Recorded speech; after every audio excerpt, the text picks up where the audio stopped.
શિવશક્તિ માર્કેટમાં જે અતિ ભયાનક આગ લાગી, આગ ઓલવવા માટે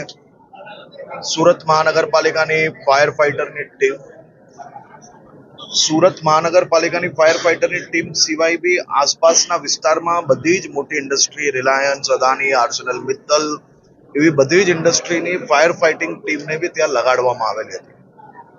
પરંતુ આ આગ એટલી ભયાનક હતી કે 48 કલાક સુધી ફાયર બ્રિગેડના જવાનો રાત દિવસ એક કરીને આગ ઓલવવા માટે મહેનત કરી,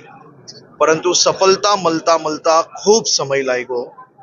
અને એ સમયમાં ખૂબ મોટી દુકાનોની અંદર, ખૂબ મોટી સંખ્યામાં દુકાનોની અંદર નુકસાન થયું છે. આ બધા જ વેપારીઓ ખૂબ નાના વેપારીઓ છે. આજે collector Shri, police commissioner Shri અને સૌ અધિકારીઓને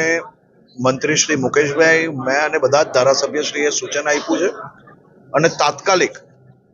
કેટલા લોકો પાસે ઇન્સ્યોરન્સ છે, કેટલા લોકો એવા છે કે જેની પાસે ઇન્સ્યોરન્સ નથી, જેના દુકાનની અંદર નુકસાન નથી થયું, એ પોતાનો સાડીઓ કે કપડાનો જે કંઈ સામાન હોય એ કઈ રીતે નીકાળી શકે, એનો વેપાર પાછો કઈ રીતે ઝડપથી ચાલુ થઈ શકે તે માટે તાત્કાલિક સર્વે કરીને કામ હાથ ધરવા માટેની સૂચના બી આપી છે. અને સાથે સાથે અમે સૌ મંત્રીઓએ, મુકેશભાઈ પટેલ, પ્રફુલભાઈ અને મેં બધાએ જ સાથે મળીને સરકારની અંદર ચીફ સેક્રેટરી અને બીજા અધિકારીઓ જે વિભાગના છે એમને આ બાબતે તાત્કાલિક શું કરી શકીએ, કઈ રીતે મદદ કરી શકીએ, આપણા ભાઈઓને, આપણા વેપારીઓને કઈ રીતે મદદ કરી શકીએ તે માટે ચિંતા કરવાનું બી સૂચના આપી છે. ને મને વિશ્વાસ છે મુખ્યમંત્રી શ્રી ભૂપેન્દ્રભાઈ પટેલના માર્ગદર્શનમાં તમામ લોકોને જે કઈ મદદ થઈ શકે તે માટે વહીવટી તંત્ર આગળ વધી રહ્યું છે.